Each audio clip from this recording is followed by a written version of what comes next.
Alhamdulillah, kita bersyukur pada Allah Subhanahu wa ta'ala. Pada hari ini Allah Subhanahu wa ta'ala memberikan kesempatan kepada kita untuk bisa beribadah kepadanya dengan mengkaji ayat-ayat suci Al-Quran atau hadis-hadis Rasul sallallahu alaihi wa ala alihi wasallam. Hari ini adalah hari Sabtu tanggal 5 Muharram 1435 Hijriah. Salawat dan salam semoga selalu Allah berikan kepada Nabi kita Muhammad sallallahu alaihi wa ala alihi wasallam, pada keluarga beliau, para sahabat, serta orang-orang yang mengikuti beliau sampai hari kiamat kelak.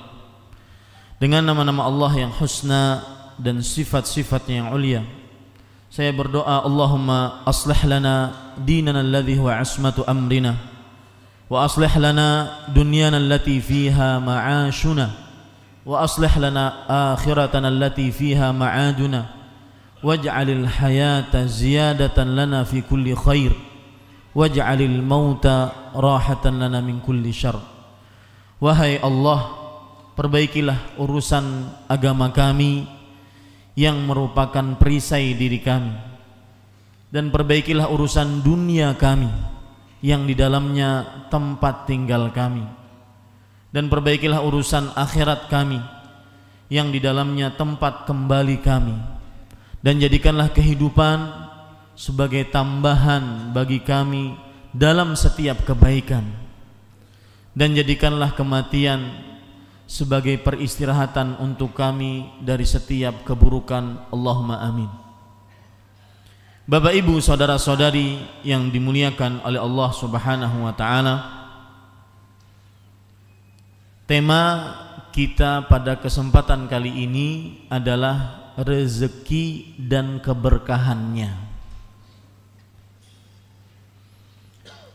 Tema ini saya ambilkan dari beberapa kejadian dan juga pertanyaan serta pernyataan yang saya dapatkan.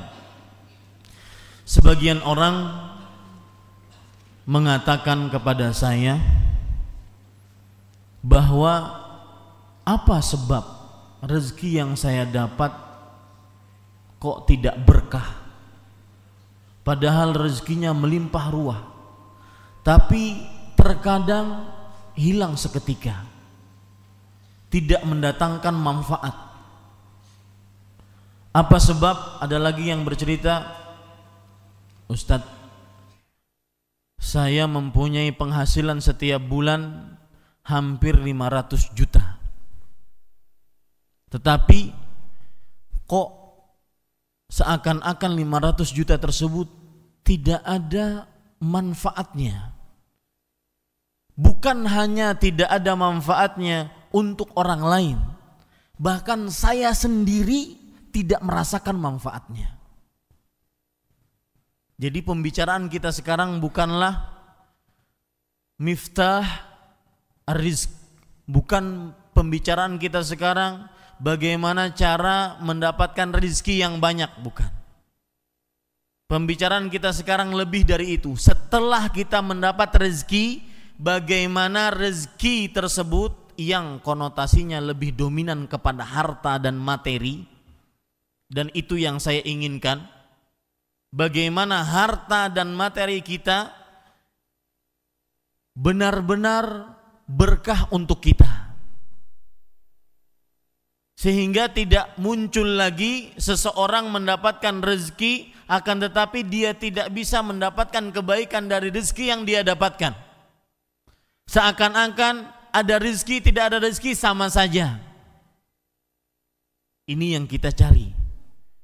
Sebelum kita lanjut kepada rezeki dan keberkahannya, maka saya ingin mengkupas arti berkah dulu.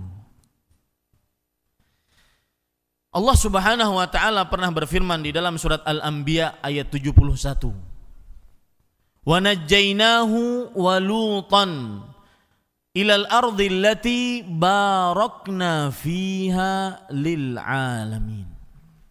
Artinya, dan kami selamatkan dia, dalam hal ini adalah Nabi Ibrahim, dan Nabi Lut, dalam hal ini Nabi Lut adalah pamannya Nabi Ibrahim, kepada bumi yang kami penuhi berkah di dalamnya untuk alam semesta. Al-Imam Al-Qurtubi di dalam kitab tafsirnya mengatakan, maksud firman Allah tadi adalah yuridu najjayna Ibrahim wa Lutan ilal ardi ay ardi Syam wa kana bil Iraq.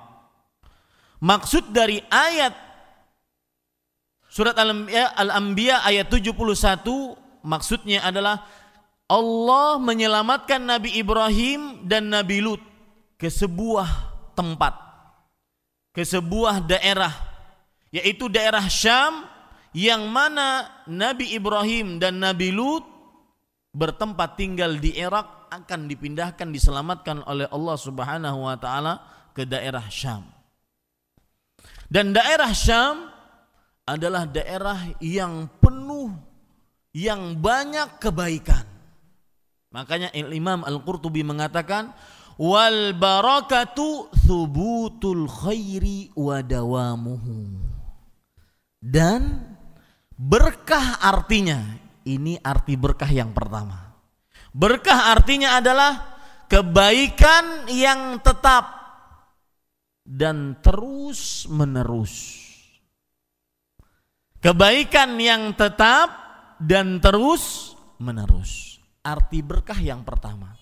Jadi ketika kita berbicara rezeki dan keberkahannya, bagaimana rezeki tersebut bersifat baik dan kebaikannya terus banyak dan terus menerus. Saya ulangi, kathratul khairi wa ziyadatuhu. Mohon maaf agak keliru saya. Bahwa yang dimaksudkan berkah oleh Imam Al-Qurtubi adalah kebaikan yang banyak dan bertambah. Ini arti berkah yang pertama. Kebaikan yang banyak dan bertambah. Berarti apabila kita mengatakan rezeki dan keberkahannya, yang kita inginkan dan yang kita inginkan bicarakan adalah rezeki yang baik dan kebaikannya dari rezeki tersebut banyak dan terus bertambah. Ini arti berkah yang pertama. Arti berkah yang kedua kita ambilkan dari firman Allah Subhanahu wa taala dalam surat Ali Imran ayat 96. Allah Subhanahu wa taala berfirman, "Inna awwala baitin wudi'a lin-nas lilladzi bi Bakkata mubarakan wa hudan lil alamin." Sesungguhnya rumah yang pertama kali diletakkan untuk manusia sebagai tempat ibadah adalah yang berada di Mekah, mubarakan, yang dipenuhi dengan berkah, wahudan lil alamin, dan petunjuk bagi alam semesta. Al-Imam Al-Qurtubi rahimahullah di dalam kitab tafsirnya mengatakan, firman Allah mubarakan maknanya adalah ja'alahu mubarakan litadha'ufil amali fihi. Allah menjadikan Baitullah Al-Ka'bah Al-Musyarrafah adalah rumah Allah yang penuh dengan berkah. Kenapa? Karena seorang beramal di dalamnya dilipatkan pahalanya. Kita kenal bahwasanya satu kali sholat di Masjidil Haram maka sama dengan berapa? 100.000 sholat. Saya ingin bertanya, 100.000 sholat itu berapa tahun orang sholat jikalau sholatnya 5 kali sehari? Dijawab oleh Abu Bakar An-Naqqash rahimahullahu ta'ala bahwa 100.000 sholat saya hitung ternyata sama dengan 275 tahun. Ya, 275 tahun orang sholat. Subhanallah, luar biasa. Maka kemudian Al-Imam Al-Qurtubi mengatakan, fal barakatu kasratul khair. Maka yang dimaksudkan dengan berkah adalah ini. Ya. Yang kedua yaitu banyak thubutul khairi wa dawamuhu. Tetap kebaikan yang tetap dan terus menerus. Jadi kalau kita berbicara rezeki dan keberkahannya, arti berkah ada dua. Yang pertama, kathratul khairi wa ziyadatuhu. Kebaikan yang banyak dan terus bertambah. Yang kedua, kebaikan yang tetap dan terus menerus ada. Ini maksud dari keberkahan. Berarti yang kita bicarakan sekarang adalah rezeki dan keberkahannya. Bagaimana rezeki kita terus bertambah, kebaikannya bukan hanya nominalnya, kebaikannya bertambah, dan juga kebaikan tersebut tetap dan terus menerus ada pada kita. Itu yang kita bicarakan.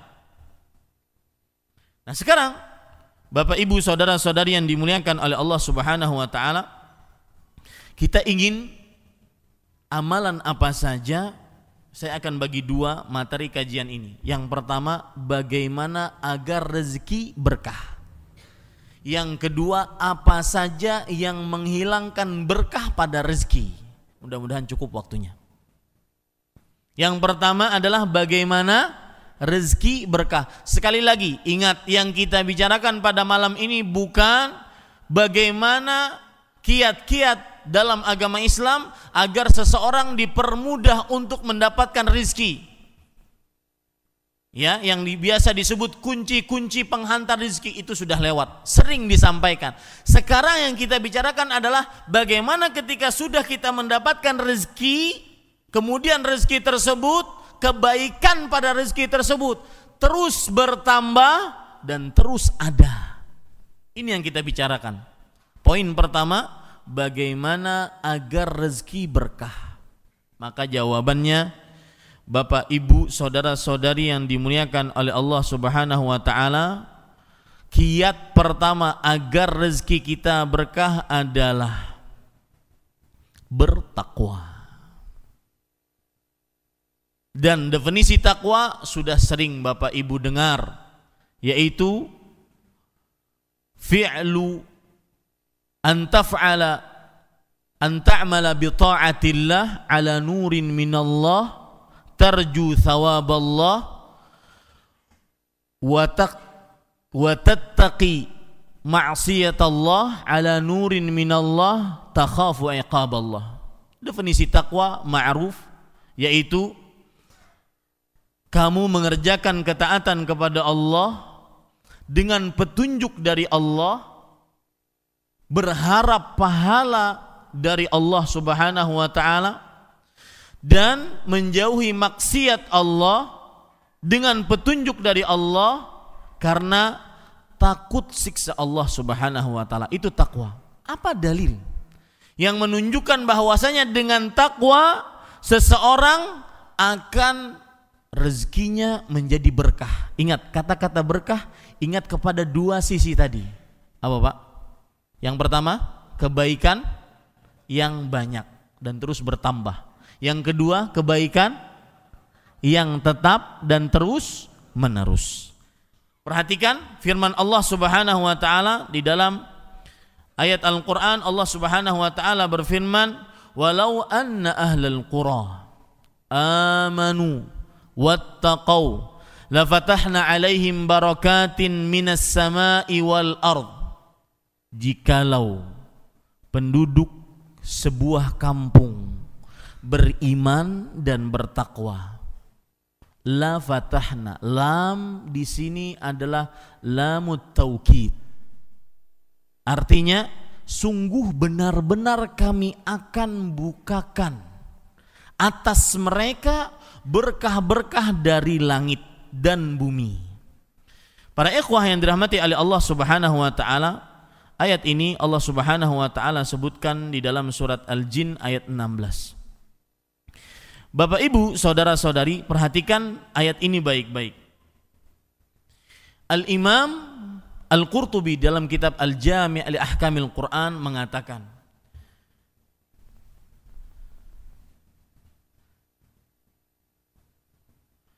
fi hadhil ayat al-karimah al-isyarah bi anna at-taqwa lillahi azza wa jal wa ittiba' kullu ma jaa ala alsinatil anbiya'i wal mursalin min amali bil awamir wajtinabi lin nawahi wa minha al-amru li ahli al-kitab bittiba'i ma jaa bihi an-nabi sallallahu alaihi wasallam lianna kutubahum qadiyatun bidzalika amiratun bihi kullu dzalika sababun fi nuzuli barakatis samai wal amtar.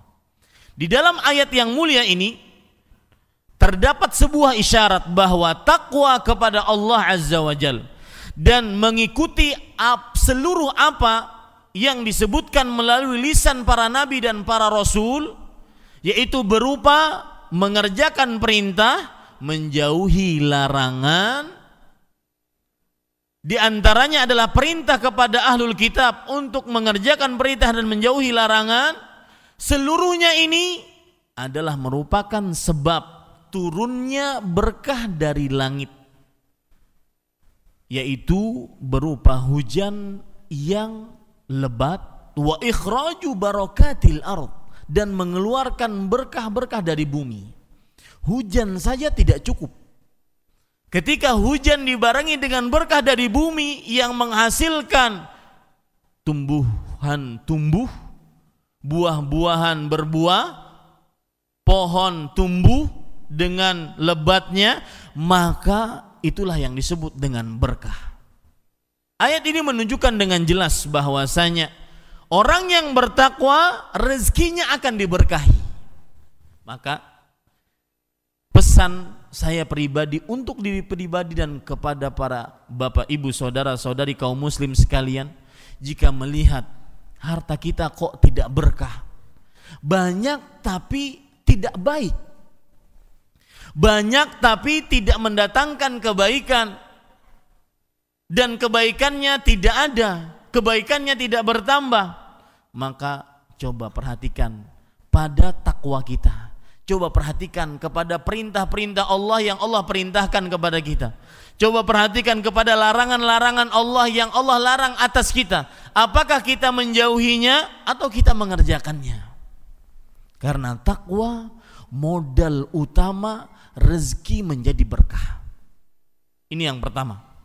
Yang kedua, agar rezeki menjadi berkah adalah dengan mengerjakan sholat, terutama sholat 5 waktu. Allah Subhanahu wa ta'ala berfirman, wa'mur ahlaka bis salati wastabir 'alaiha la nas'aluka rizqan nahnu narzuquk wal 'aqibatu littaqwa. Perintahkan keluargamu untuk sholat dan sabar atasnya. Di sini ada 2 perintah berarti. Mengerjakan sholat dan bersabar dalam mengerjakan sholat. Artinya sholat tersebut tetap dikerjakan walau dalam keadaan bagaimanapun.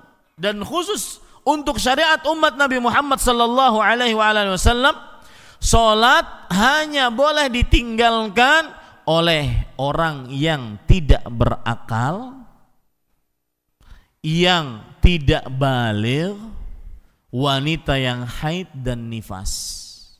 Berarti setiap muslim, mau dia besar, kecil, tua, muda, ataupun yang penting dia sudah baligh, mau dia kaya, miskin, tetap sholat. Baik dia bepergian atau mukim, tetap sholat. Sholat hanya boleh ditinggalkan oleh 4 orang. Yang pertama, orang yang tidak berakal. Yang kedua, orang yang tidak baligh. Yang ketiga, wanita haid atau nifas. Apa dalil yang menunjukkan bahwasanya sholat mendatangkan rizki? Perhatikan firman Allah ini. Wa'mur ahlaka bis salati wastabir 'alaiha la nas'aluka rizqan nahnu narzuquk wal 'aqibatu littaqwa. Perintahkan keluargamu untuk mengerjakan salat dan bersabar atas pendirian salat tersebut. Kami tidak meminta kepadamu rizki, kami yang memberikan rizki kepadamu. Al-Hafidz Ibnu Katsir rahimahullah di dalam tafsirnya ketika mengomentari firman Allah ini, la nas'aluka rizqan nahnu narzuquk, kami, kata Allah Subhanahu wa taala, tidak meminta rezeki darimu atas salatmu tersebut, tidak. Bahkan kami yang memberikan rezeki, kata Imam Ibnu Katsir, yakni idza aqamta as-salata ataka rizqa min haitsu la tahtasib. Maknanya adalah apabila kamu mendirikan salat, maka akan datang kepadamu rizki dari arah yang tidak kamu sangka-sangka. Maka pesan saya kembali lagi kepada diri saya pribadi dan kepada bapak, ibu, saudara-saudari sekalian. Apabila kita sudah dapat rizki, kok terasa rizkinya tersebut tidak berkah. Karena pernah orang cerita, Pak, gaji saya ratusan juta per bulan, Ustaz. Omset saya per bulan 1 miliar. Tetapi apa, Ustaz? Saya bangun rumah, rumahnya kebakaran. Saya menafkahi adik untuk sekolah, adiknya tidak becus untuk sekolah. Saya berdagang dikibulin orang.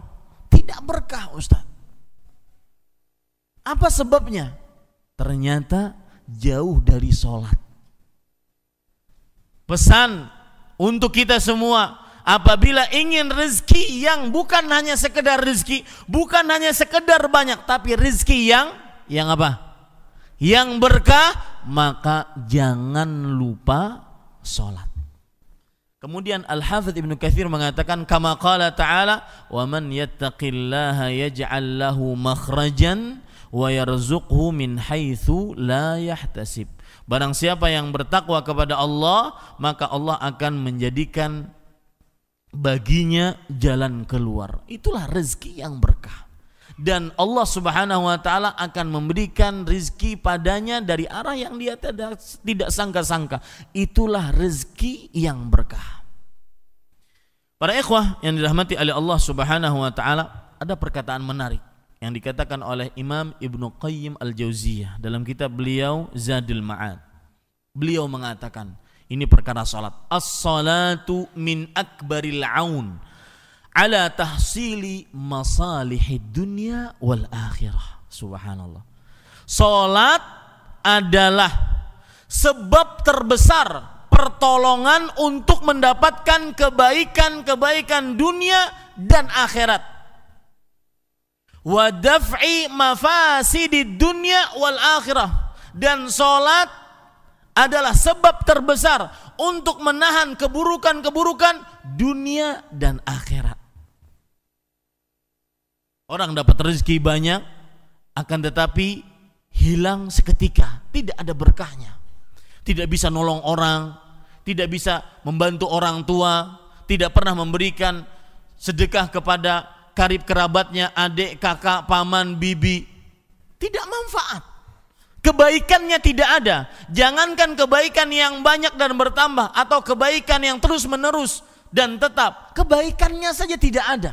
Karena jarang sholat. Wa daf'i mafasidid dunya wal akhirah. Sholat adalah sebab terbesar untuk menahan keburukan-keburukan dunia dan akhirat. Kemudian beliau mengatakan, wahiyya manhatun 'anil itsm wa dafi'atun li adwa'il qulub, dan salat adalah menahan dari seseorang berbuat dosa dan memberikan motivasi untuk menghilangkan penyakit-penyakit hati. Kemudian di akhir beliau juga mengatakan, wajalibatun lirizq, dengan salat seseorang akan mendapatkan rezeki. Rezeki yang bukan sekedar rezeki, harta yang bukan sekedar harta, akan tetapi harta yang penuh dengan berkah. Sudah berapa kiatnya? 2. Agar harta kita berkah, Yang pertama bertakwa kepada Allah, dan itu sebenarnya poros dari pembicaraan, karena sholat yang kedua adalah merupakan aplikasi dari takwa kita, merupakan realisasi dari ketakwaan kita adalah mengerjakan sholat. Yang ketiga, agar rezeki berkah adalah hak rezeki ditunaikan, yaitu membayar zakat atau sedekah-sedekah sunnah. Apa beda antara zakat dengan sedekah? Perlu diketahui bahwa zakat dan sedekah seluruhnya adalah pemberian dari seseorang kepada orang lain, terutama berupa harta. Lalu apa bedanya antara zakat dengan sedekah? Allah berfirman dalam surah At-Taubah ayat 60, innamas shadaqatu lil fuqara'i wal masakin, sampai akhir ayat.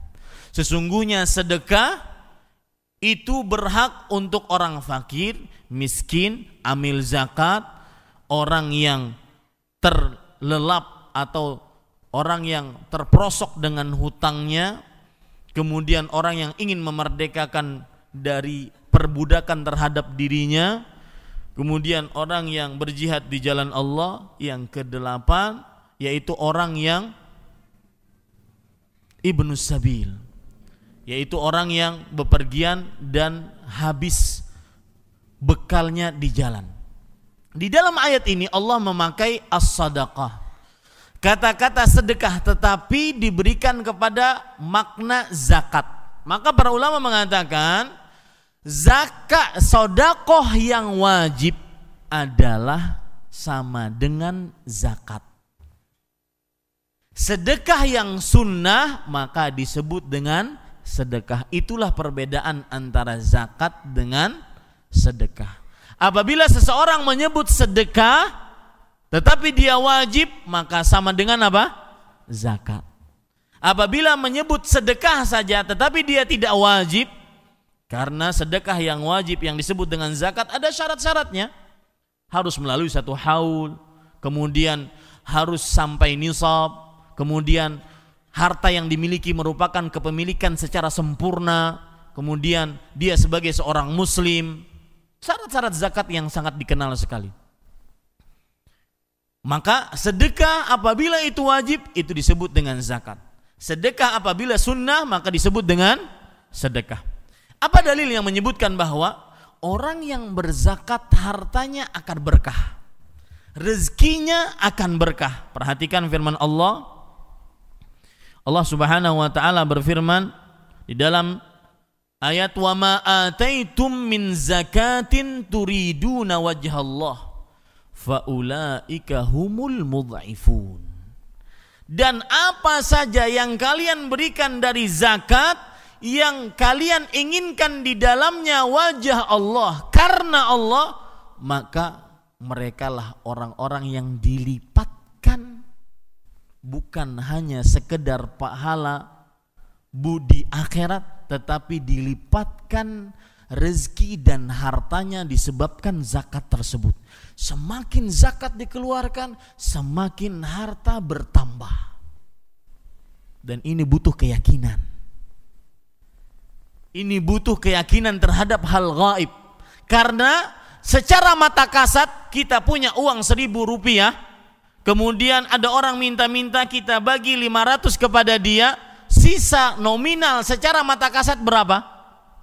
500. Tetapi kita beriman kepada hal gaib. Allah menjanjikan semakin orang mengeluarkan sedekah atau sedekah yang wajib disebut zakat, kata Allah, faulaika humul mudhaifun. Mereka orang-orang yang dilipatkan, bukan sekedar pahala tetapi harta. Coba perhatikan komentar dari Imam Al-Qurtubi dalam kitab tafsirnya. Beliau mengatakan fi ma'nahu qaulan, ahaduhuma annahu tadha'afa lahumul hasanat. Di dalam makna ayat tadi Allah Subhanahu wa taala berfirman bahwasanya maknanya ada dua. Yang pertama, Allah akan melipatkan bagi orang tersebut pahala-pahala kebaikan. Ketika Allah berfirman faulaika humul mudha'ifun, artinya mereka akan dilipatkan pahala-pahala kebaikannya. Orang yang mengeluarkan sedekah dan zakat akan dilipatkan pahalanya. Makna yang kedua adalah tadha'uful barakati fir rizq wal asbab al-jalibah lah. Makna yang kedua adalah melipatkan pahala melipatkan berkah pada rezeki, pada harta yang dizakati tersebut. Semakin disedekahi, semakin bertambah berkahnya. Semakin disedekahi, semakin bertambah kebaikannya. Ini para ikhwah yang dirahmati oleh Allah Subhanahu wa taala. Ayat yang senada dengan ayat tadi adalah surat Al-Baqarah ayat 276. Allah Subhanahu wa taala berfirman, yamhaqullahu riba wa yurbis sadaqat. Allah menghancurkan harta riba dan menambahkan harta sedekah. Al-Imam Ibnu Katsir mengatakan ay yunammiha fid dunya bil barakah wa yukthiru thawabaha bit tad'if fil akhirah. Maksudnya adalah ketika Allah berfirman wa yurbis sadaqat, menambah harta-harta yang disedekahkan, maksudnya adalah Allah menambahkan di dunia harta tersebut dengan berkah dan memperbanyak pahalanya dengan lipatan-lipatan pahala di kehidupan akhirat. Jadi dunianya dapat dengan tambahan-tambahan berkah. Dan ketika kita sebut berkah, kebaikan yang terus bertambah dan kebaikan yang selalu ada, tetap. Orang yang mengeluarkan zakat semakin besar keberkahan yang dia dapatkan. Para ikhwah yang dirahmati oleh Allah Subhanahu wa taala, sekarang setelah kita masuk kepada apa saja yang menjadikan harta berkah, saya ingin mengambil poin yang kedua.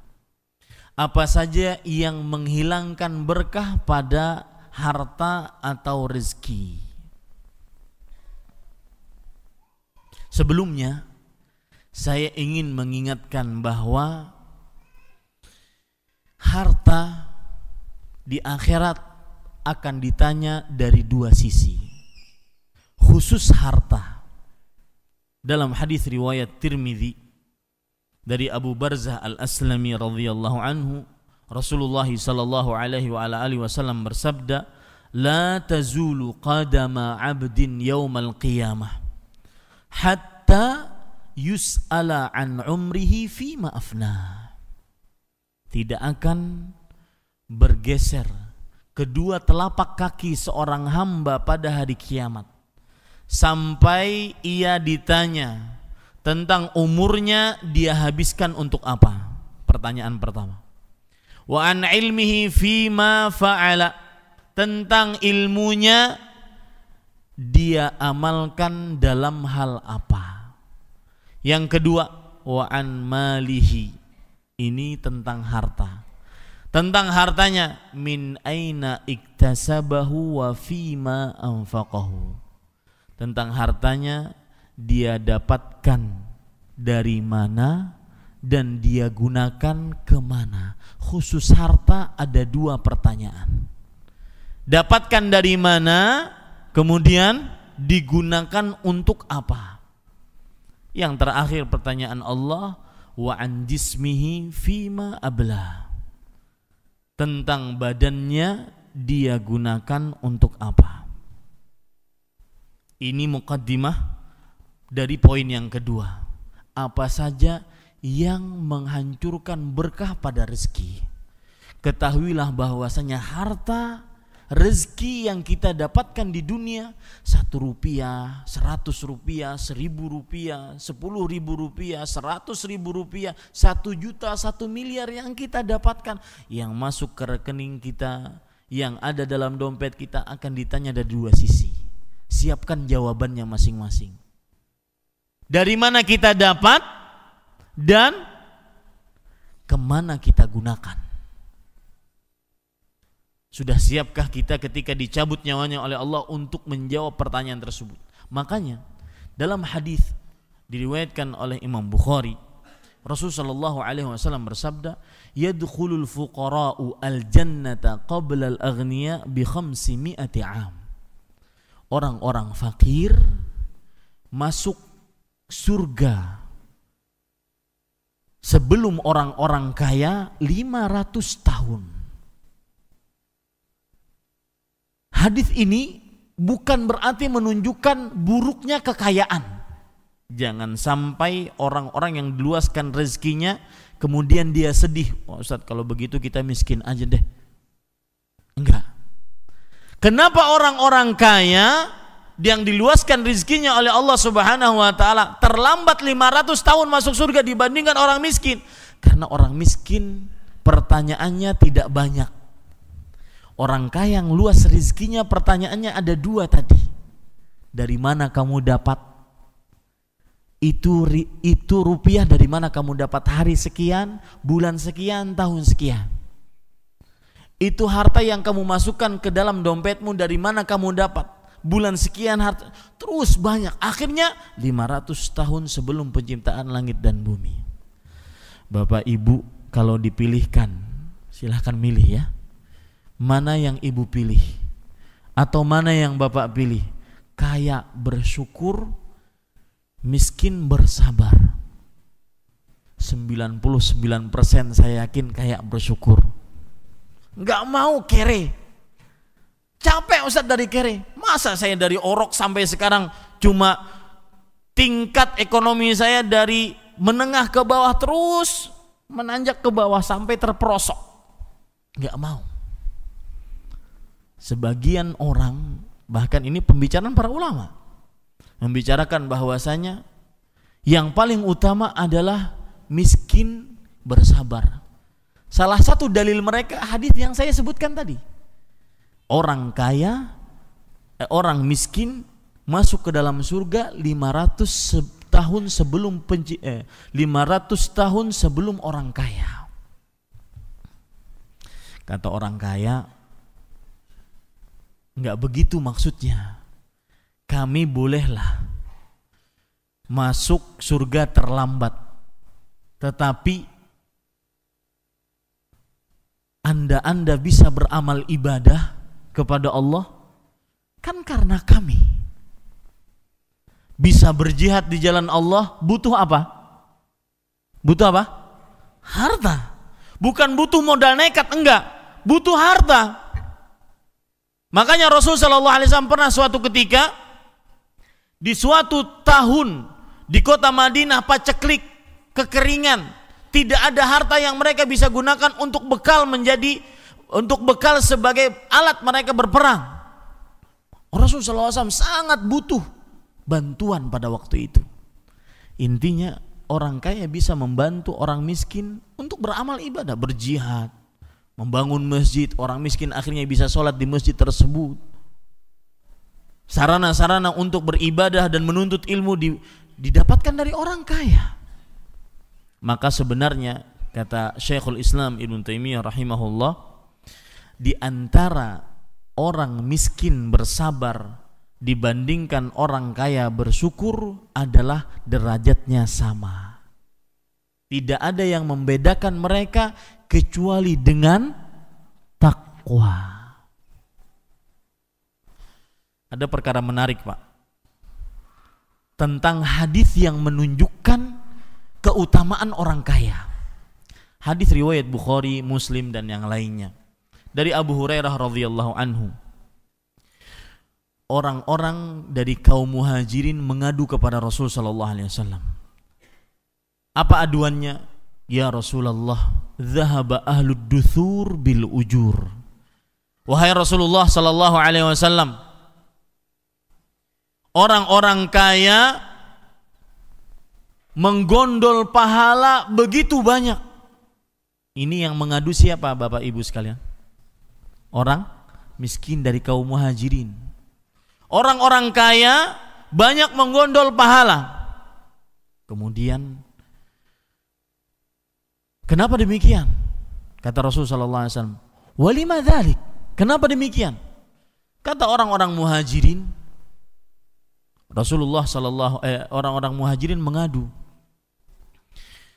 yusallun kama nusalli wa yasumun kama nasum wa yatasaddaquna bifuduli amwalihim. Mereka sholat sebagaimana kami sholat, mereka puasa sebagaimana kami puasa, sama derajatnya. Tapi mereka punya kelebihan, mereka bersedekah dengan kelebihan harta-harta mereka, dan kami orang muhajirin, orang miskin tidak bisa bersedekah. Dari hadis ini banyak faedah, saya akan sebutkan setelah salat Isya. Kita cukupkan. Wassallallahu nabiyana Muhammad walhamdulillahirabbil alamin. Bagaimana gaya hidup para sahabat Nabi radhiyallahu anhum. Lihat apa yang diminta oleh kaum muhajirin kepada Rasul sallallahu alaihi wasallam. Ya Rasulullah, dhahaba ahlud duthur bil ujur. Wahai Rasulullah, orang-orang kaya banyak membawa pahala. Mereka sholat sama seperti sholatnya kami, mereka puasa sama kami juga berpuasa, tetapi mereka bisa bersedekah dengan harta-harta yang lebih dari yang mereka miliki. Ini merupakan gaya hidup para sahabat. Kaum muhajirin di sini, menurut Bapak Ibu sekalian, apakah minta kaya atau minta sama-sama banyak pahala? Minta sama-sama bagaimana bisa banyak pahala. Maka coba perhatikan dalam kehidupan kita, bagaimana kita mencontoh gaya hidup para sahabat. Salah satunya adalah senantiasa berlomba-lomba dalam kebaikan. Jika si fulan gajinya sama dengan saya, akan tetapi dia lebih berkah hartanya, maka saya juga pun begitu, harus lebih berkah harta saya. Jika si fulan umurnya 30 tahunan sama saya, tetapi dia sudah bisa menghafal Al-Quran sekian juz, maka saya juga harus bisa seperti dia, bahkan lebih.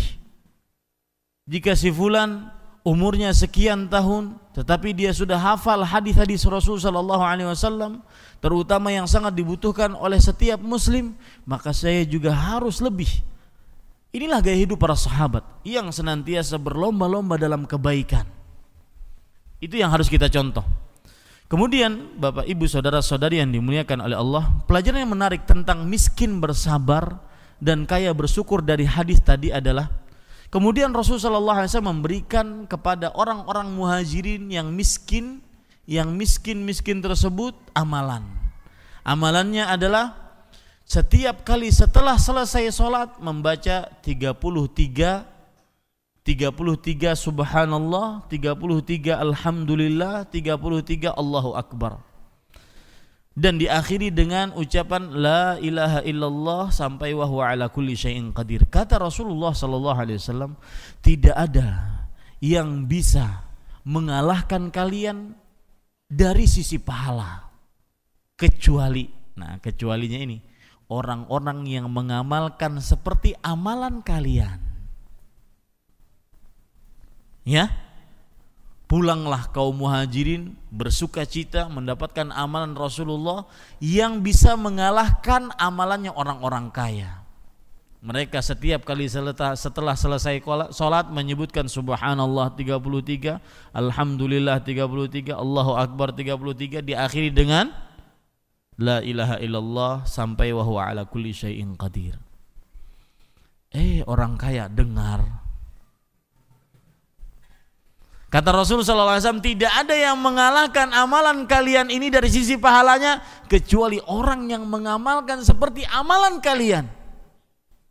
Orang kaya dengar dan mereka beramal seperti amalan orang-orang muhajirin tadi. Sama lagi kan? Sama. Dan tetap luar biasa orang kaya. Tetap untung orang kaya, tetap menang orang kaya. Kemudian kaum muhajirin kembali lagi kepada Rasul sallallahu alaihi wasallam.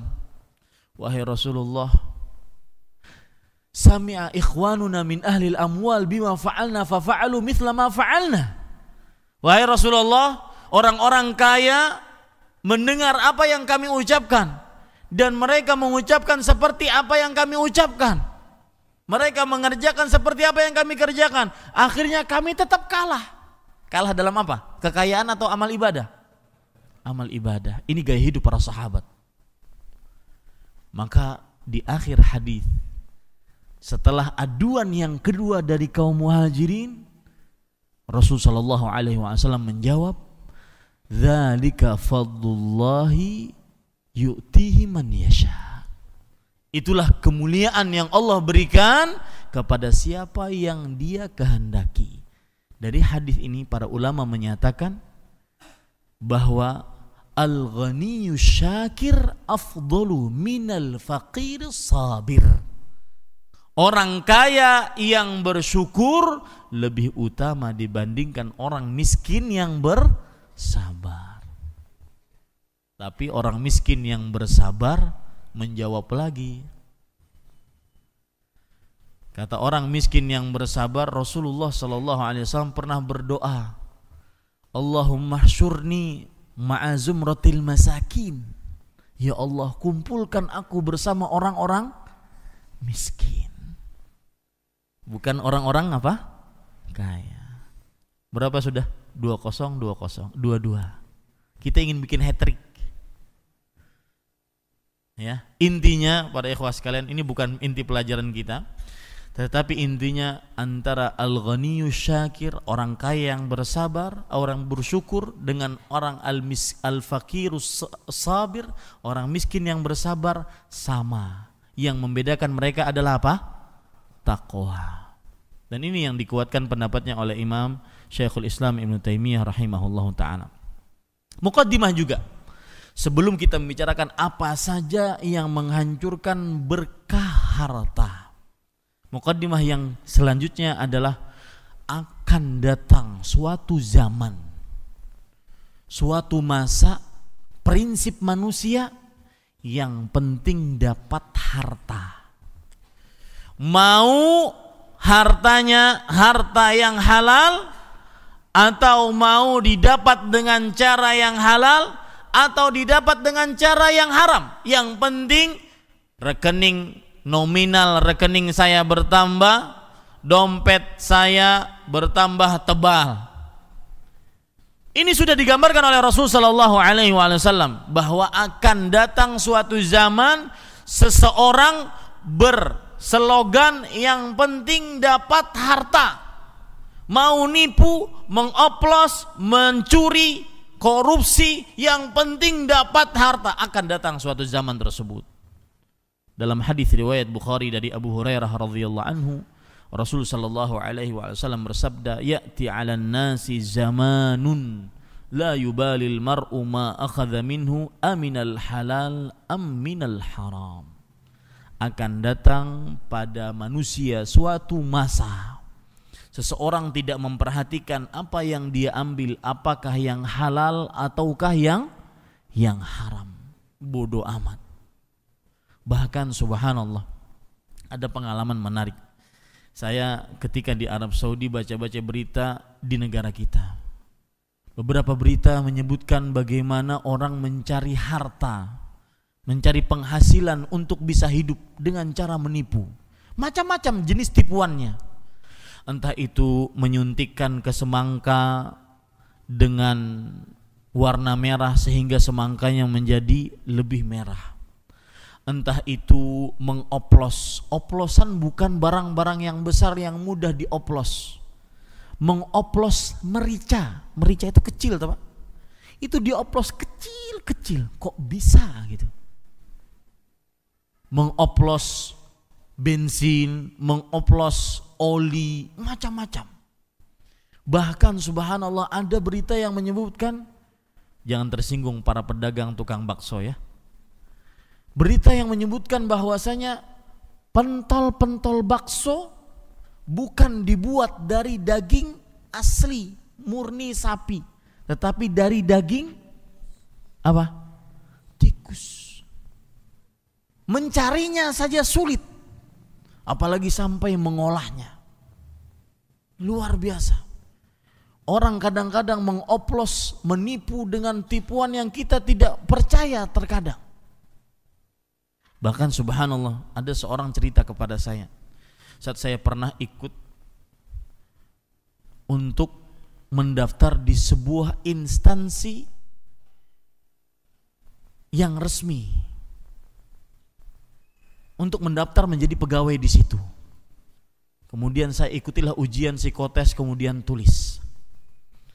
Ternyata setelah ujian saya ditanya, sanggupnya berapa? Saya bilang, oh enggak, alhamdulillah saya punya pekerjaan lain, saya punya sawah, saya punya supermarket, saya bisa hidup. Ini cuma coba-coba mau ikut. Akhirnya fi'lan benar-benar tahun itu saya enggak lulus. Tidak lulus ujian sebagai pegawai di instansi tersebut.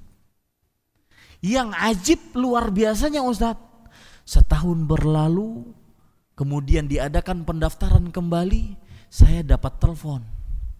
Karena tahun kemarin memang saya meninggalkan telepon. Saya dapat telepon, apa teleponnya? Mas, masih mau mendaftar enggak di kantor kami? Sekarang ada bonus. Paham maksudnya Pak? Bonus dari apa? Nyogok. Macam-macam cerita yang luar biasa demi mendapatkan harta. Jadi benar Rasul Shallallahu Alaihi Wasallam menyatakan akan datang suatu masa seseorang tidak memperhatikan apa yang dia ambil, apakah yang halal, apakah yang haram. Tidak peduli, yang penting saya dapat harta, mau halal mau haram. Bahkan ada slogan, yang ada di tangan saya itu yang halal. Dengan cara apapun saya dapatkan, yang bukan di tangan saya tidak berani ngambilnya. Bapak Ibu, bahkan slogan yang lain, nyari yang haram saja susah, apalagi yang halal. Ini slogan-slogan ini sebenarnya mencelakakan diri sebagian dari kaum muslim. Maka ini muqaddimah tentang apa saja yang menghancurkan berkah pada harta. Sekarang kita ingin menyebutkan hal-hal yang menghancurkan berkah pada harta. Yang pertama, yang menghancurkan berkah pada harta adalah harta yang didapat dengan cara yang haram. Harta yang didapat dengan cara yang haram. Dan harta haram bermacam-macam bentuknya. Yang pertama, harta yang didapat dari praktek riba. Perhatikan ini. Bagi siapa yang ingin berkah pada hartanya tidak hancur, tidak hilang, maka jauhi riba. Baik itu riba tambahan atau yang disebut dengan riba fadl, atau riba penangguhan yang disebut dengan riba nasiah, atau disebut dengan riba duyun, riba karena hutang, para rentenir. Hati-hati. Meskipun harta nominalnya banyak, terlihat melimpah ruah, tetapi berkahnya diambil. Dan ini nas tegas dari Allah Subhanahu wa taala. Allah berfirman dalam surat Al-Baqarah ayat 276, yamhaqullahu riba. Allah menghancurkan harta riba. Di dalam surat Ar-Rum ayat 39 Allah juga menyatakan dengan ayat yang sama, wa ma ataitum min riban liyarbu fi amwalin nas fala yarbu indallah. Apa saja yang kalian berikan dari harta riba agar menambah-nambah harta pada manusia, maka tidak akan bertambah di sisi Allah. Dalam surat Al-Baqarah ayat 279 Allah Subhanahu wa taala berfirman, fa'dzanu biharbin minallahi wa rasulih. Yang ingin berperang dengan Allah, maka bukan hanya dengan Allah, yang ingin berperang dengan Allah dan Rasulnya sallallahu alaihi wa ala alihi wasallam, silahkan bermain dengan harta riba. Maka tidak akan pernah menang orang yang berperang dengan Allah Subhanahu wa taala. Kemudian jenis harta haram yang kedua, yaitu harta yang didapat dari penipuan dan kecurangan. Dari penipuan dan kecurangan. Contoh penipuan. di dalam kepegawaian. Di antaranya seorang pegawai berkhianat dalam waktu bekerjanya. Waktu bekerja digunakan untuk pekerjaan yang memang pekerjaan khusus, dari situ dia mengambil gajinya. Bapak, ibu, saudara-saudari sekalian, kenapa orang ketika waktu bekerja sampai sholat sunnah pun tidak diperbolehkan? Fadilatul Syekh Abdul Muhsin Al-Abbad hafizahullah ta'ala, beliau mempunyai kitab judulnya Kaifa yu'addil muwadzafu al-amanah. Bagaimanakah seorang pegawai menunaikan amanahnya. Di dalam kitabnya beliau menyebutkan bahwa sampai sholat sunnah pun, apabila itu waktu kerja yang dikhususkan untuk mengerjakan pekerjaannya yang dengannya dia mengambil gaji, maka diharamkan untuk mengerjakannya. Sampai i'tikaf di masjid diharamkan dia mengerjakannya. Karena kenapa demikian? Karena ketika kita bekerja dari mulai jam 8 sampai jam 3 sore, ini adalah waktu yang kita jual kepada kantor kita. Yang imbalannya apa? Imbalan dari kantor apa? Gaji. Berarti orang yang khianat ketika dia bekerja, dia mengambil waktu-waktu untuk mengerjakan pekerjaan selain pekerjaan kantor, padahal itu adalah waktu bekerja, maka dia tidak amanah. Berarti kalau tidak amanah, dia mengambil harta yang bukan hak miliknya. Harta yang dimaksud adalah apa? Gaji yang bukan miliknya. Kemudian para ikhwan yang dirahmati oleh Allah Subhanahu wa taala, ini contoh daripada harta yang didapat dari penipuan, dan contoh banyak sekali.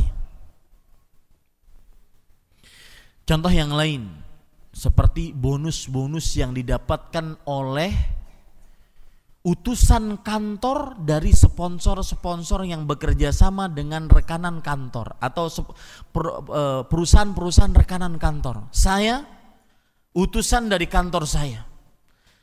Kantor saya bekerja sama dengan rekanan-rekanan kantor saya, dan saya sebagai utusannya saya akan mendapatkan bonus-bonus tertentu. Maka perhatikan, ini bonus tidak diperbolehkan untuk diambil. Ini adalah harta yang berbentuk kecurangan, kecuali setelah memberitahukan kepada pihak kantor bahwasanya saya mendapatkan A, B, C, D, C, E.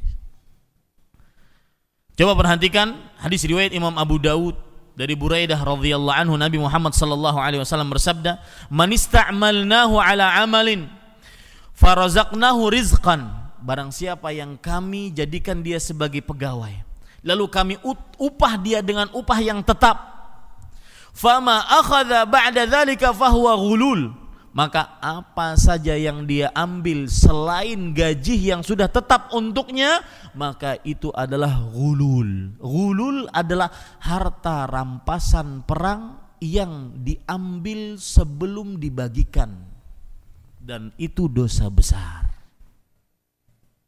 Maka disinilah terjadi perkataan hadayal ummal ghulul. Hadiah-hadiah para pekerja itu adalah ghulul, yaitu harta rampasan perang yang diambil sebelum dibagikan, dan itu dosa besar. Perhatikan ibu-ibu, bapak-bapak guru yang sering mendapatkan tip dari wali-wali muridnya, padahal dia sudah mempunyai gaji tetap diberikan oleh pihak sekolahnya, yang itu akan berakibat buruk kepada siapa? Kepada anak-anak murid. Oh, ini anak yang sering ngasih saya. Ini mah tapi ganteng tapi nggak pernah ngasih bapaknya. Bodoh amat, ente mau lulus mau nggak lulus bukan urusan saya. Akhirnya terjadi ketimpangan sosial. Ini yang tidak diinginkan oleh Rasul Shallallahu Alaihi Wasallam. Contoh yang lain, kecurangan. Para kontraktor mengurangi bahan-bahan bangunan, ya. macam-macam contoh, semua jenis kekurangan, maka harta yang didapat dari kecurangan dan penipuan itu adalah sebuah harta yang haram. Contoh yang lain, harta yang haram, jenis yang lain. Harta yang didapat dari perdagangan yang diharamkan. Wah, ini banyak, kata orang Arab, hadits wala haraj. Silahkan berbicara sepanjang mungkin. Perdagangan yang diharamkan. Bahkan sebagian mereka ada orang-orang yang sudah mengaji, memperjualbelikan pakaian-pakaian yang mungkin ketat, yang dipakai oleh wanita muslimah nantinya di luar rumah, yang memperlihatkan aurat. Bukankah salah satu syarat dari pakaian perempuan adalah lebar, tidak sempit, tidak membentuk tubuh? Rasulullah SAW pernah bersabda, salah seorang dari golongan yang tidak pernah dilihat oleh Rasulullah SAW dan mereka adalah penghuni neraka, nisaun kasiyat ariyat, wanita-wanita yang memakai pakaian tetapi telanjang. Imam Nawawi menjelaskan ada beberapa tafsiran dari wanita-wanita memakai pakaian tapi telanjang. Salah satunya adalah wanita-wanita yang memakai pakaian tetapi seluruh anggota tubuhnya terlihat ketat. Ini diharamkan, hasilnya haram. Kemudian juga majalah-majalah, baik itu majalah-majalah yang porno, majalah-majalah yang memperlihatkan aurat-aurat wanita, atau majalah-majalah yang bersifat syubhat. Maka perhatikan Anda, wahai para pencetak buku, pencetak majalah, jangan asal terima job. Para tukang sablon, pernah saya ditanya, Ustadz, boleh nggak menyablon ini? Bayarannya besar, Ustadz. Tapi yang disablon pada kaos adalah tanda salib. Maka saya katakan, innaka lan tad'a syai'an ittiqa'an lillah illa 'awwadhahu Allahu khairan min. Sesungguhnya kamu tidak meninggalkan sesuatu karena Allah, maka melainkan Allah akan menggantikan yang lebih baik daripadanya. Dan hadis Rasulullah SAW riwayat Imam Ahmad tadi persis senada dengan firman Allah, wa man yattaqillaha yaj'al lahu makhrajan wa yarzuqhu min haitsu la yahtasib. Barang siapa yang bertakwa kepada Allah, maka Allah Subhanahu wa taala akan menjadikan baginya jalan keluar.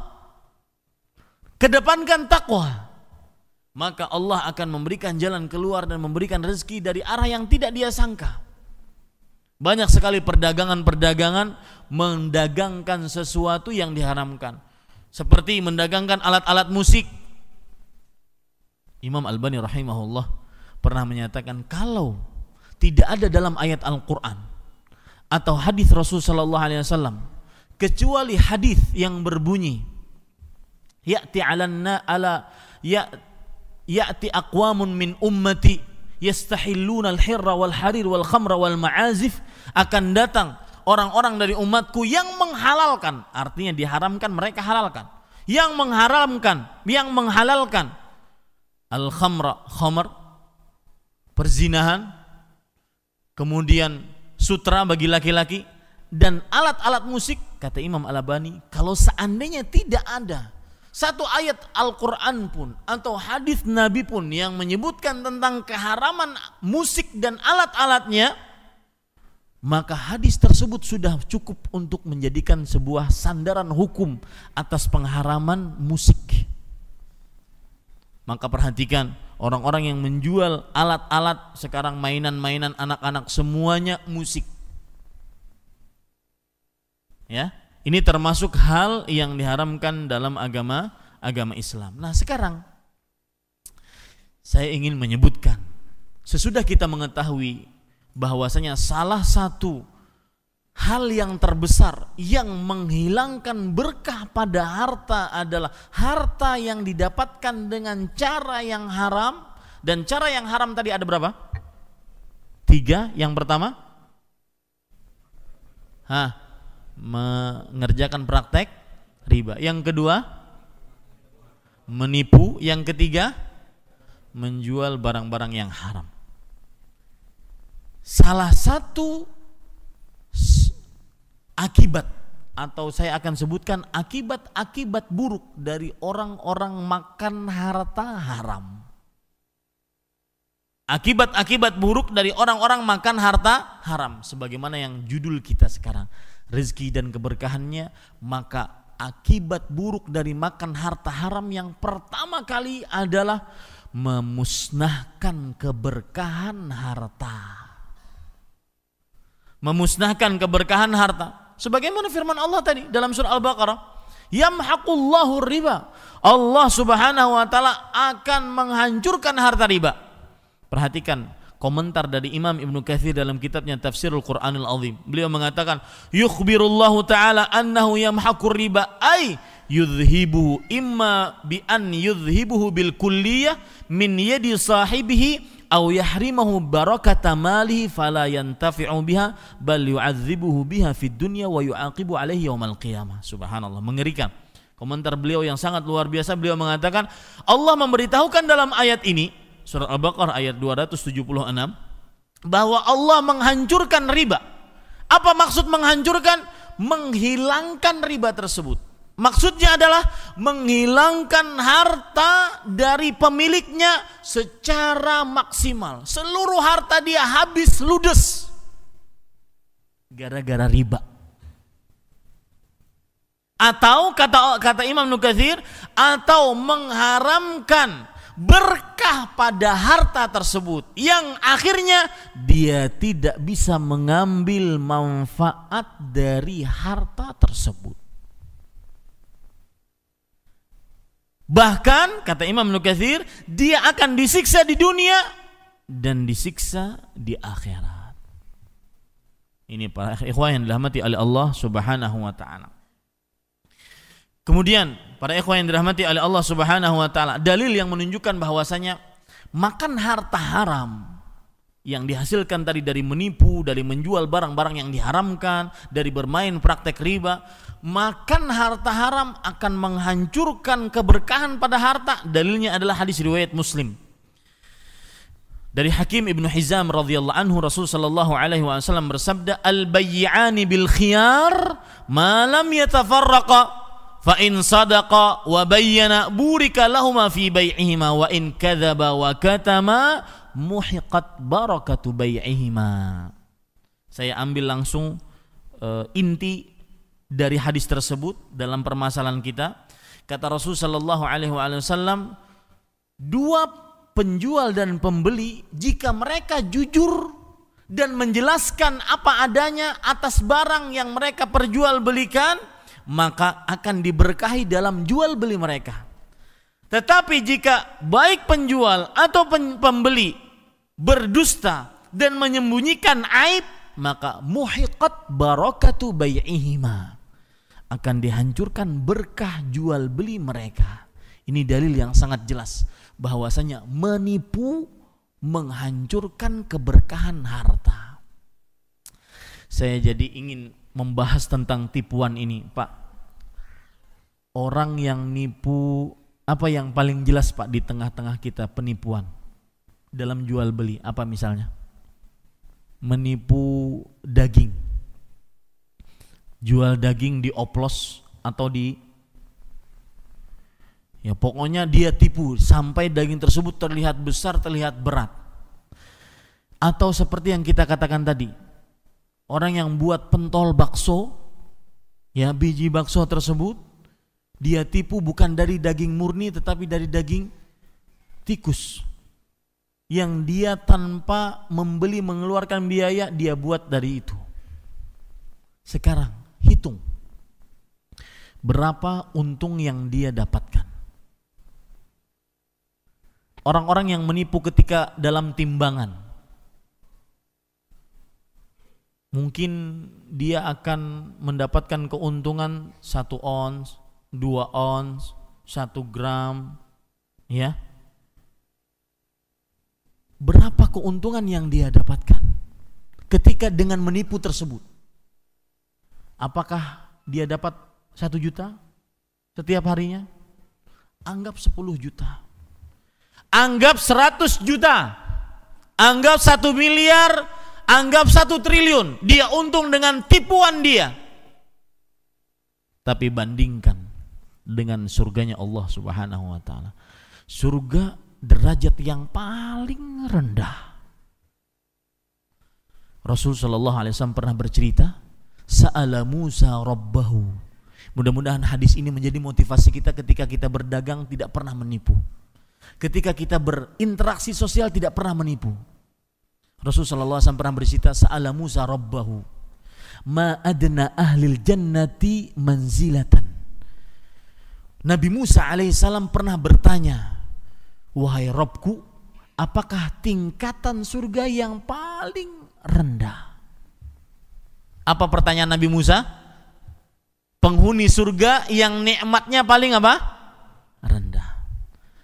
Allah Subhanahu wa ta'ala menjawab, huwa rajulun jaa ba'dama udkhila ahlul jannatil jannah. Dia adalah seseorang yang datang paling terakhir setelah seluruh penghuni surga masuk ke dalam surga. Fayuqal, lalu dikatakan kepada orang tersebut, udkhulil jannah, silahkan engkau masuk ke dalam surga. Masuklah di dalam surga. Kemudian dia melihat, dikhayalkan kepada dia surga penuh. Kembali dia kepada Allah. Ya Rabbi kaif?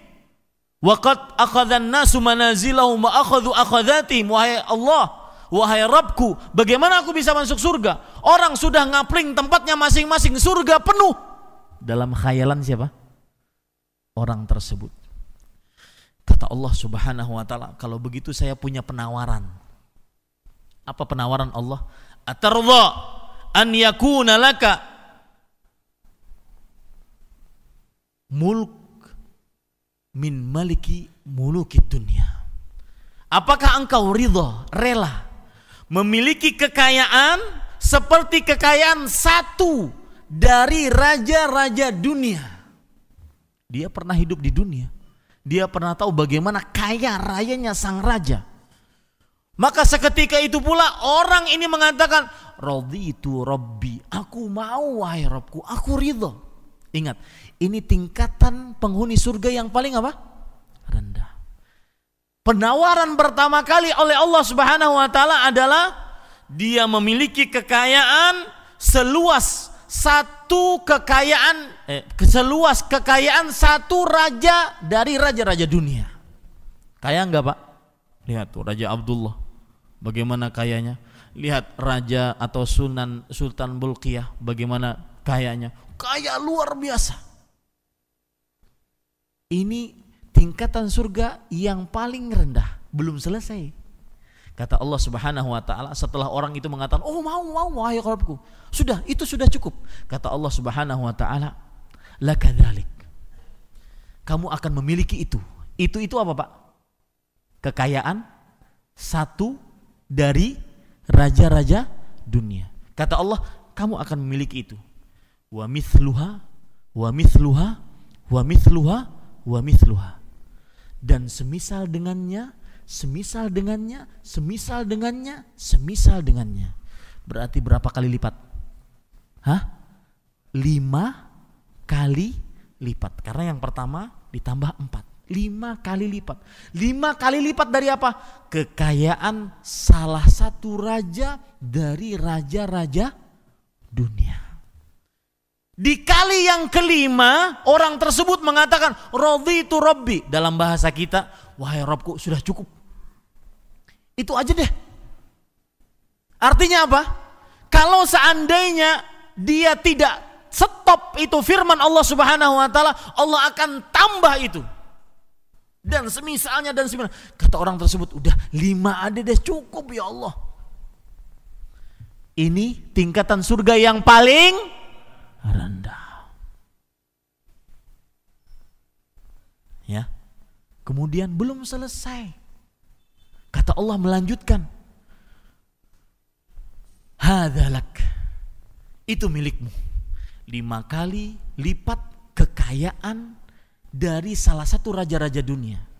Wa 'asharatu amsalihha, dan 10 kali lipatnya lagi. Berarti berapa? 50 kali lipat dari kekayaan salah satu raja-raja dunia. Nih, bandingkan yang tadi 1 miliar gara-gara nipu, gara-gara ingin 1 miliar nipu. Mana ada bandingannya? Bahkan gak boleh dibandingkan. Pak, orang Arab mengatakan pedang kalau dibandingkan dengan kayu itu namanya menghina pedang. Ya, surga dibandingkan dunia nggak ada bandingannya. Mudah-mudahan setelah ini kita tidak akan pernah menipu untuk mencari secuil harta dunia. Tidak ada bandingannya dengan nikmat penghuni surga yang paling apa? Rendah. 50 kali lipat kekayaan dari salah satu raja dari raja-raja dunia. Belum selesai. Apa kata Allah? Walaka mashtahat bi nafsuk waladzat ainuk, dan engkau akan mendapatkan apa saja yang dirimu inginkan dan matamu ingin melihatnya. Subhanallah, tingkatan surga yang paling rendah. Tercelalah orang menipu. Berapa sih dapatnya? 100.000, 200.000, 300.000, berapa sih dapatnya? Nipu orang, dusta, mengoplos, berapa dapat? Bandingkan surga. Nah, ini Bapak Ibu saudara-saudari yang dimuliakan oleh Allah Subhanahu wa taala. Kemudian pengaruh buruk dari makan harta haram ini luar biasa, tidak dikabulkannya doa. Rasul sallallahu alaihi wasallam pernah bersabda dalam hadis riwayat Imam Muslim dari Abu Hurairah radhiyallahu anhu, ayyuhan nas innallaha thayyibun la yaqbalu illa thayyiba. Wahai manusia, sesungguhnya Allah itu maha baik dan tidak menerima kecuali dari yang baik. Salah satu faedah dari hadis ini, khusus masalah zakat dan sedekah tidak diterima oleh Allah kecuali dari harta yang halal. Ya, khusus masalah zakat dan sedekah, para ulama sepakat tidak akan diterima kecuali dari harta yang halal berdasarkan hadis ini.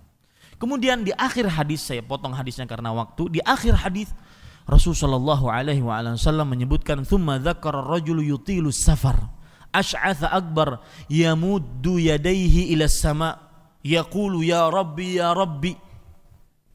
Rasulullah sallallahu alaihi wasallam kemudian menyebutkan seseorang yang perjalanannya begitu panjang dan doa orang yang musafir makbul.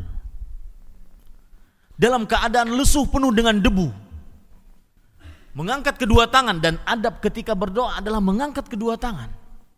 Dia mengatakan wahai Rabbku, dan adab yang sangat diharapkan pengabulan doa adalah mengucapkan Allah Subhanahu wa taala ketika di dalam berdoa, meminta hanya kepada Allah. Tapi apa kata Allah Subhanahu wa taala? Kata Rasul sallallahu alaihi wasallam, "Wa mat'amuhu haram, wa mashrabuhu haram, wa malbasuhu haram, wa ghudhiya bil haram, fa anna yustajabu lah."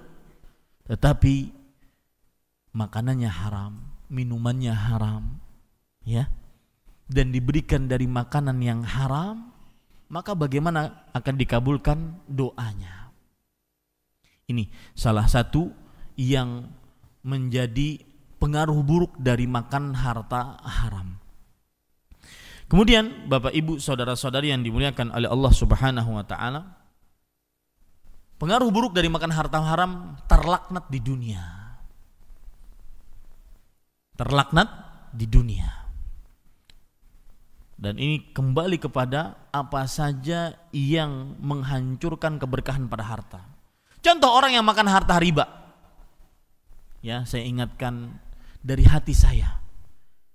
Dari seorang yang mencintai Bapak, saya tidak menginginkan apa-apa, terutama para pemirsa yang berada di rumah mungkin, pemirsa Raja TV, yang masih melakukan praktek rentenir, mengutangi orang, kemudian mengambil keuntungan dari hutang tersebut. Perhatikan baik-baik nasihat dari seorang yang menginginkan kebaikan untuk Anda. Saya tidak mengharapkan apa-apa, saya tidak mengharapkan uang dari Bapak, hadiah dari Bapak. Saya hanya ingin Bapak selamat dunia akhirat, ingin ibu selamat dunia akhirat, hentikan praktek menghutangi dengan riba. Karena riba lebih bejat dibandingkan judi. Kalau orang berbuat riba, terutama riba pada hutang, itu yang selalu diinjak-injak adalah orang mana? Miskin yang membutuhkan, yang aturan ditolong, malah diinjak-injak. Kalau judi masih mungkin orang miskin menang mengalahkan orang kaya. Makanya saya Shalih Fauzan dalam kitab Al-Mulakhas Fiqhi bahwasanya riba a'zamu wa aqbahu minal maisir. Riba itu lebih buruk, lebih hina, lebih bejat dibandingkan berjudi. Karena yang diinjak-injak orang miskin, yang seharusnya kita tolong, yang seharusnya kita bersama-sama menolong mereka. Ini tidak. Mudah-mudahan hadis ini dari hati seorang muslim yang menginginkan kebaikan untuk para pemirsa sekalian, menjadi obat bagi orang-orang yang masih sibuk dengan ribanya. Dalam hadis riwayat Imam Muslim dari Jabir radhiyallahu anhu, Rasul sallallahu alaihi wasallam bersabda, la'anallah akilar riba wa mukilahu wa katibahu wa syahidai wa qala hum sawa. Allah melaknat. Apa arti laknat? Al-ib'ad wa tardu min rahmatillah, dijauhkan dan diusir dari rahmat Allah Subhanahu wa taala. Dengan apa kita hidup kalau seandainya tanpa rahmat Allah? Bagaimana nasib kita hidup di dunia kalau seandainya Allah tidak memberikan rahmat kepada kita, mengusir rahmatnya dari diri kita? Allah melaknat pemakan harta riba, pemberi makan harta riba. Siapa yang memberi makan harta riba? Yang berhutang. Karena dengan adanya yang berhutang, adanya riba.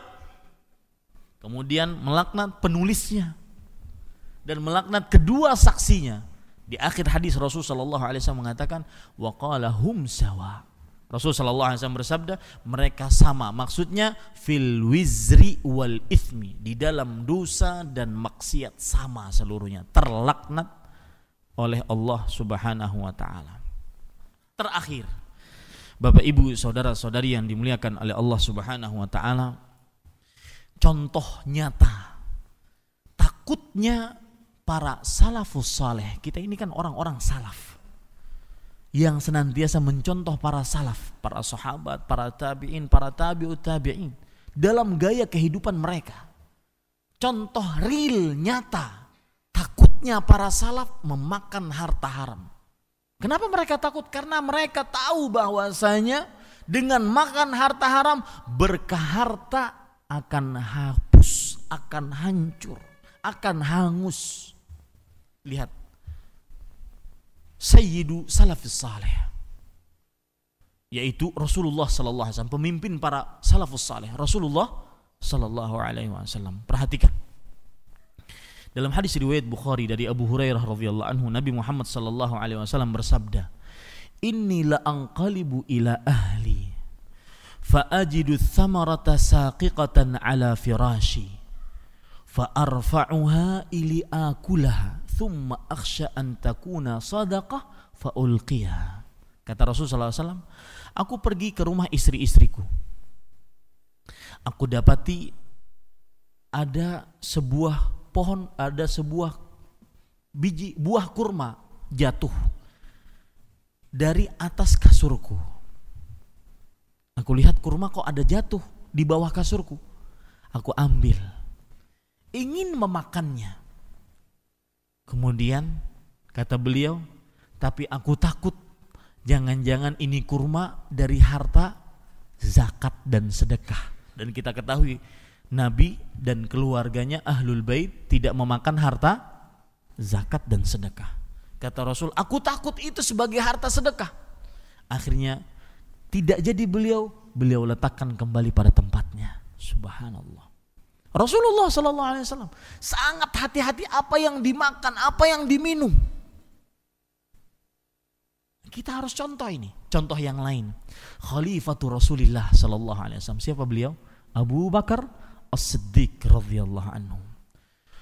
Beliau bercerita, Abu Bakar As-Siddiq meninggal pada tahun 13 Hijriah. Beliau bercerita bahwa saya pernah memiliki seorang budak.